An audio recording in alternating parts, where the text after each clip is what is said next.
Hi, good morning.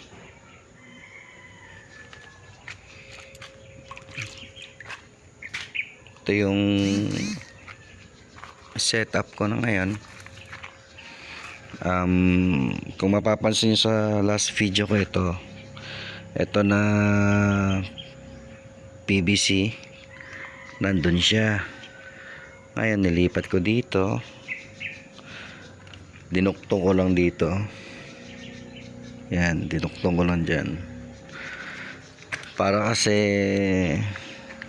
hindi sayang yung space. Makakalagay pa ako doon ng mga 5 or 6 na PVC para additional seedlings for me, additional gastos pero additional income or additional food para sa amin. Sayang kasi yung space, kasi kung wala to, dati wala to, bakante yan. Ito na row, pag ganun, bakante yan. Sayang yung time, sayang din yung kuryente. At least pag meron yun ganun, alam nyo na, sa isang ganito kasi, isang PVC 24 cups ang malalagay 24 seedlings. So it means additional yan para sa amin. Ganito pa lang, ito pa lang, sa ganito pa lang kulang na yan sa amin Paano naman kung may order, may bibili, di ba? Sayang din naman. Additional income din para sa amin, additional food din para sa amin. It's win-win situation pa rin. Yun nga lang, magastos kasi mahal na rin yung PVC Tapos ito,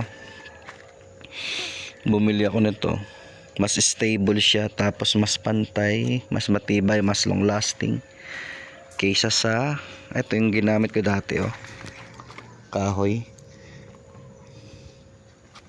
Hindi pantay yung level pag kahoy, tsaka yan marupok na. Di gaya na itong tubular bar, mahal siya pero mas matibay, mas long last. Tapos yung level niya kagad pantay yung nagle-level ako na exact dito, tinali ko na lang. Okay, so ngayon ang ganun pa rin ang natin, aquaponic, zero fertilizer.